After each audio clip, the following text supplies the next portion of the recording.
Today, I want to talk about a band that has completely revolutionized the way that I perceive music and songwriting. They are absolutely one of my favorite bands of all time. I can't imagine not knowing this band's music. They've been that influential in my life.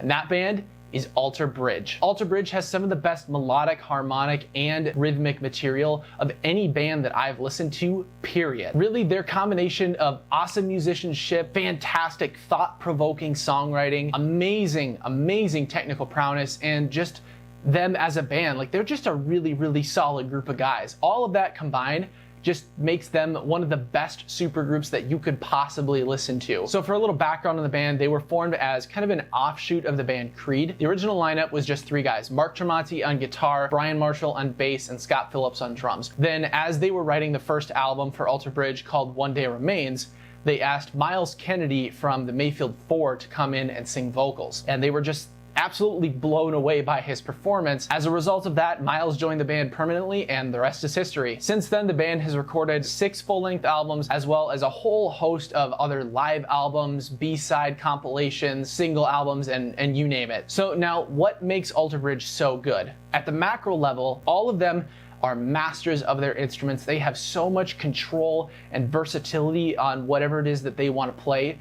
And a lot of their music is not in easy keys to play on their guitars. My dad actually plays guitar, and I'll say to him, you should go learn Alter Bridge songs so that way we can play them together. And then he'll sit down and try and play them, and it won't go over very well because he's so used to playing in standard that the idea of playing all of these wacky other tunings is just completely foreign to him. Mark Tremonti actually said that he would have stopped writing music a long time ago if it wasn't for alternate tunings on his guitar, because it's completely transformed the instrument for him, and then it creates all new musical possibilities. Alter Bridge's songwriting style is a little bit different than you might expect. They don't actually sit down as a band and write songs from scratch together. Mark and Myles are usually the ones leading the charge, so to speak, for writing songs, and they'll actually write individual pieces like a verse or a chorus or a bridge. They'll write a section and then file it away. And then when the time comes for them to record music together, they'll actually pull out all of those sections and just kind of start piecing them together. So if Mark wrote something that has maybe a verse and a chorus,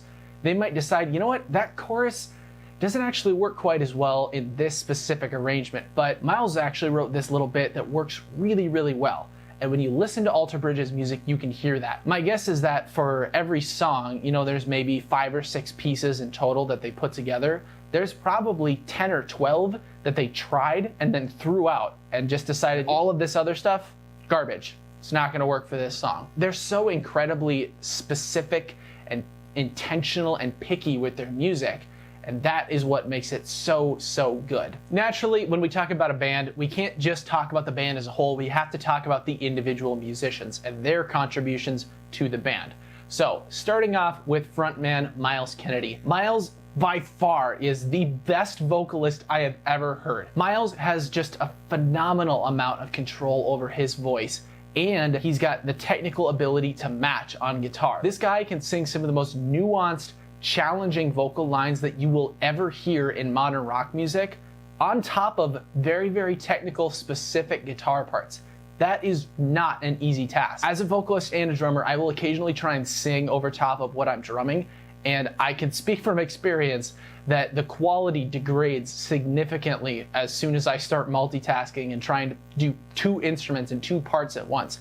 But with Myles, that just doesn't seem to be the case. The skill that he has at doing that is just phenomenal. It's mind-blowing, honestly. In addition to his ability to multitask, Myles also just has an amazing vocal range. He can go up into the stratosphere and then immediately drop down to like a low, breathy tone, and it's like it's nothing for him.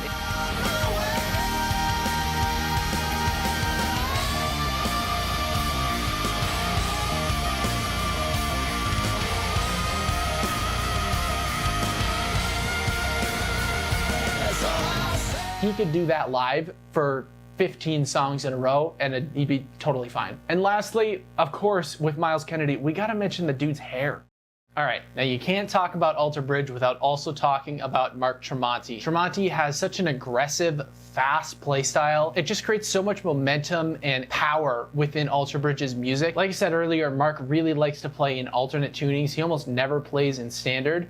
And so because of that, a lot of the guitar parts just sound different than what you'd expect. He can play in probably dozens of different tunings that completely change the way that the instrument sounds and then how the song sounds as a whole. And one of the other things I love about Mark's playing is just his melodic ear. Even in some of the crunchiest, dirtiest, grungiest parts that he will write, they will still be melodic. You can actually sing along to a lot of the solos that Mark plays, despite them being like crazy sweeping patterns or really weird notes that kind of come out of nowhere and they almost sound like feedback.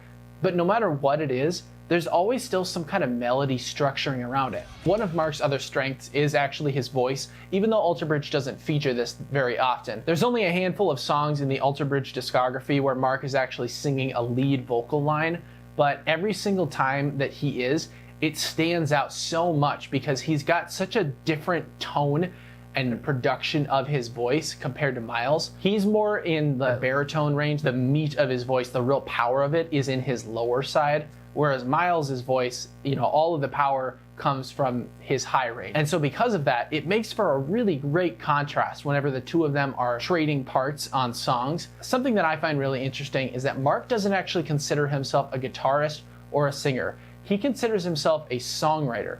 So he's always thinking about the bigger picture, not just does this one guitar part sound good or does this one vocal line sound good. He's focusing on everything and how it all works together. Okay, moving on to the other two members of the band now, Scott Phillips and Brian Marshall. Scott, he's got just a really powerful, fun way of playing. In his parts, it always sounds like he's enjoying himself. There are some drummers where you'll listen to their part and it kind of sounds boring. Like it doesn't sound like it would actually be that fun to play. But with Scott's parts, I can just tell it sounds like they're always fun. And the best part about that is that they're also always what the song needs. If you've ever watched my videos before, you've heard me talk about this. I think one of the most important rules for a drummer is to play what the song needs, not necessarily what you need. I think Scott is always trying to play what the song needs rather than whatever he wants to play in the moment. You'll be able to hear this whenever you listen to his music because the drums never feel like they're distracting from the song. They feel like they work with the guitar part and the bass and the vocals.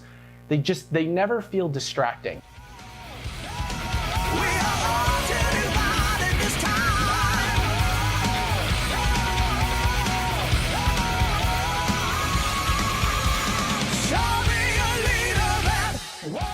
And finally, we have Brian Marshall. Brian Marshall is the kind of sleeper agent of the band, so to speak. He doesn't really like to be in the spotlight and be up front. A lot of musicians out there who kind of get swept up in the musician's lifestyle, and it can really cause a damaging effect on you as a person. Brian has decided he's not going to be making the show about himself.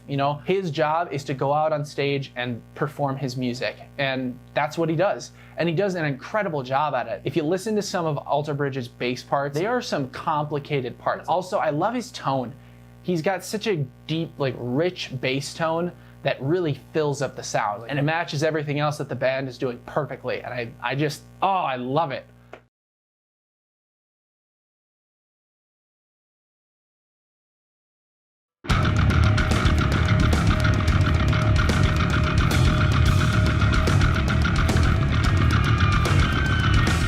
With Alter Bridge, all of these guys are solid stand-up guys. They just want to make good music. They just want to write good songs that stick with people and do something for them. And I think that that is just so honorable, something to live your life by. If you're at all interested in rock music, you gotta check these guys out. They are definitely worth the time. Let me know if you enjoyed this video by leaving a like down below and comment below what your favorite Alter Bridge song is. Thanks so much for sticking around to the end of this video. I really do appreciate it. My name's Justin, and I'll catch you next time.